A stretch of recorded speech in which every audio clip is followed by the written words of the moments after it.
Oh, on to the next topic. Let's see what's been happening in this one. Awkward politics alert.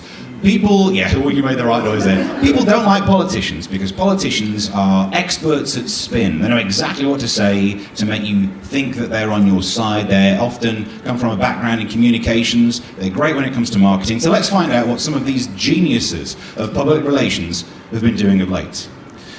They've had to back down on driving a van around telling immigrants to go home. Who would have thought that wouldn't work out, eh? This is lovely. They tried it in London and it got banned. So they've decided to not roll out this banned advertising across the UK. Wow, who'd have thought? I mean, what are you thinking? They've got vans that say go home on it, right? What outcome are you expecting? That illegal immigrants are going to see that and go, I better go home then. Because it's a well-known fact that illegal immigrants will do anything that is written on a van.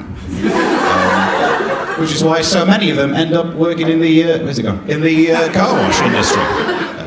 Simple as that. So this is it's a go home, and apparently you're not allowed to do that. It's a bad vibe. Some people say, is it racist, is it not racist? I've looked, and it's a white van. It is racist.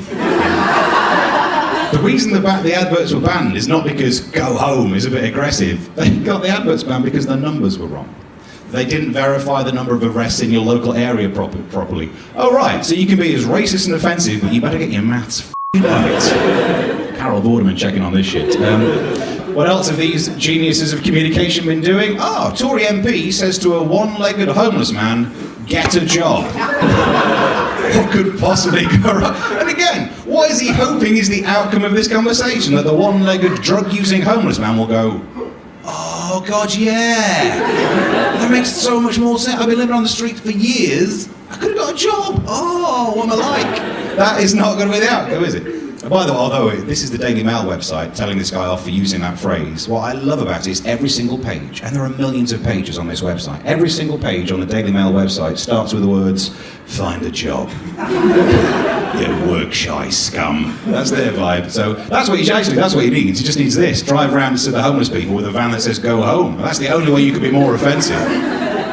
So yes, he was... Actually, let's go back to the story. There is a bit about this that I don't like, right? The newspaper reports the height of the Tory MP. What's that got to do with it? How dare he tell this guy to get a job? He's nearly 7 foot tall. I know. So only short. If Ronnie Corbett comes up and goes, get a job, that's fine. Whereas some tall guy, that's evil. This is heightism. I don't know what the narrative is meant to be in this story. It's like, he's nearly 7 foot, the poor guy's only got 1. I don't understand. That is the scary part as well, that the MP, the Tory MP, who's really tall by the way, says that he struggled too. He was talking to a homeless guy who was born into poverty.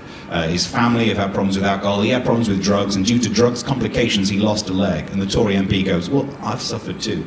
Unless you've suffered your own leg off, don't start trying to have that conversation with this guy. You might not be the Mr. No Privilege. What else was happening? Look at this. The other strike of genius, because energy prices are going up, there was an issue where the Ed Davey said that he wears a jumper around the house. And it all kicked off as if the Tories were saying, wear a jumper. If you can't afford to pay for electricity, wear a jumper. What? And David Cameron had to, even though he's wearing one there, the little cheeky he had to deny that he wasn't actually saying that's the solution to the energy crisis.